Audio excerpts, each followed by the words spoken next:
Today, we're going to be talking about how to never get stuck with male plants again. But before we do, today's video is brought to you by Real Growers Recharge. If you want stronger, healthier plants, if you want bigger roots for better fruits, you got to check out Real Growers Recharge. It's like an instant compost tea that holds more nutrients at your root zone, breaks those nutrients down, and makes them more plant available, getting more of your nutrients into your plants. Find out more about Recharge over at realgrowers.com.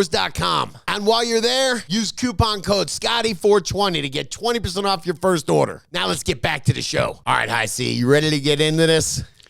I am. I feel like we're fighting the patriarchy. We're getting rid of all the males today. I feel like we're fighting the censors. We got to make sure we watch our language. We don't want to get in trouble here, okay? We're only talking about cannabis, okay? We're going to be talking about some touchy subjects. We're going to tiptoe around some words that YouTube won't let us say. But yeah, okay. Why do I not want male plants in my grow? Because male plants don't deliver good quality flower. They don't deliver flower that you're going to be able to smoke. We want to smoke the female flowers. We want to smoke the resinous female flowers. And males make pollen, females make resin. Okay, so if I want something I can actually consume, it's got to come from a female. Also, if I accidentally have a male in there, it could end up pollinating all the females. And then I got, instead of just really good high quality flower, I got a bunch of seeds in my flower. Yeah, we took all this time. We cloned, we popped the seeds. We probably cloned them to make mothers out of it, but we put them in veg for several weeks. Then we put them in flower for several weeks, only to see the male parts show up. And when they do, you better be eyeing those up really carefully, looking for any little clue of those, because those pollen sacs can break open really early and pollinate your entire room. All right. And then the other thing that I'm concerned about, I buy a pack of 10 seeds. Sure. And I go through popping all of them, go through veg for all of them, put them into bloom. And halfway through bloom or beginning of bloom, I notice, oh crap, 5 of these 10 plants are males. Sure. I just wasted a bunch of time, energy, space in my grow. Absolutely. Absolutely. I don't want that. Yeah, so I don't want to be paying for half of my seeds to end up being males. So you were telling me that breeders are actually, they've come up with a way to make sure, to guarantee that if I buy 10 seeds, they're all female. Yeah, and this is something that is pretty easy to understand. Actually, Feminized Seed. You get a 10-pack of Feminized Seed, it's all female plants. You're guaranteed them. Okay, so I pop 10 seeds and I get 10 female plants. Yep. Okay, this sounds too good to be true. Explain how the science behind this works. There's science behind this, all right? Okay. It's pretty trippy, but it's pretty easy to understand. The female plant, if you start with 2 female plants. Okay, wait, before we jump into that. Yes. Usually, a male pollinates a female. Sure. Create seeds so that they can keep the species going. Right. But you're saying 2 female plants. You take 2 female plants, all right? This is better living through chemistry. Okay. And you put one of them away where you're going to, veg it and then put it in the flowering like you would normally. You take one and you put it in your tent and you treat it with a chemical. This is a female plant, you're putting it in someplace separately, a separate grow area, and you're treating it with a chemical. What chemical? Silver thiosulfate. I think they use colloidal silver too. I've never bought or used either of these chemicals. Okay. But they take it and they spray the plant with it, and it makes the plant freak out. It makes the plant just stress out and think it's dying. And so this female plant starts making male pollen.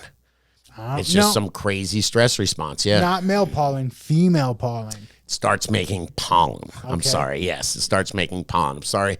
I normally associate pollen with a male plant, but don't assume the plants. That is not very cool of me. Okay. I apologize. So we take a female plant that we've tricked into pollinating. Right.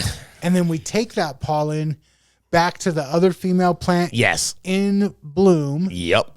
And then pollinate it with female pollen. Yep. So there's no male chromosome anywhere there. So all that is, it's female chromosome from the pollinator and female chromosomes on the female receiver plant. There you go. Okay. And so it will pollinate, it will create seeds. Yes. But those seeds only have the possibility of being female. Genetics. Yep. There is not a male chromosome in the building.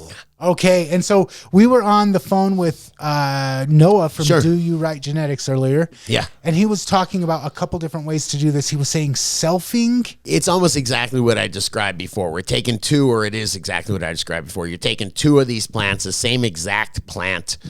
You're making pollen. You're making one, or forcing it to make pollen, and then you're pollinating that same exact plant. So you're having it pollinate itself. That's how you would, if you did that all with Blue Dream, you would make Blue Dream feminized seed then. Okay, so that's the idea, is maybe taking two cuts from the same mother. Yeah.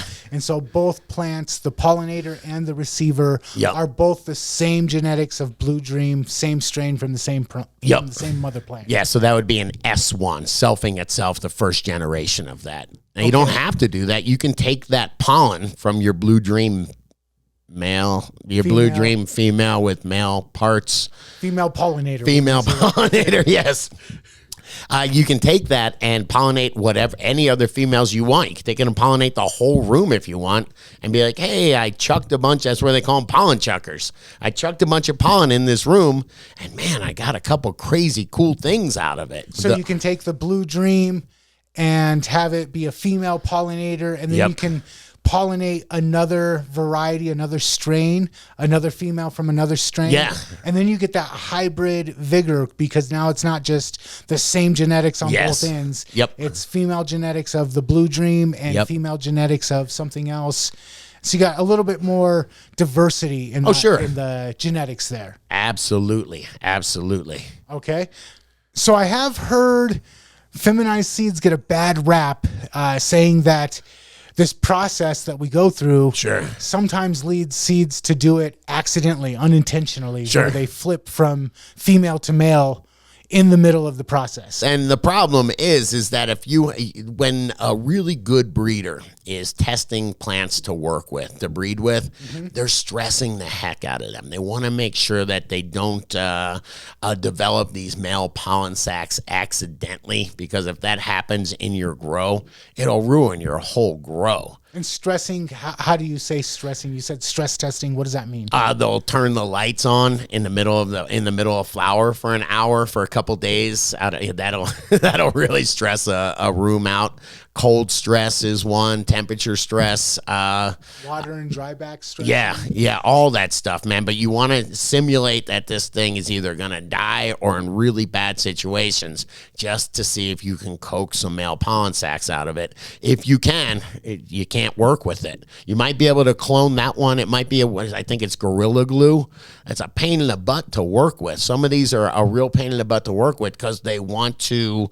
If they get stressed, they end up doing the thing we don't want them to do. So now think about if you're selfing a plant like that. If you're going to try to create a feminized plant of that. And two genetics, both from the same strain, that are known to already do this. Yes, and now you're multiplying them. You're multiplying them together. So that's where the bum rap comes from. If you haven't really tested your parents, then you're combining them together, and you do have a potential. If either of those parents even had just a little potential, now you're multiplying it.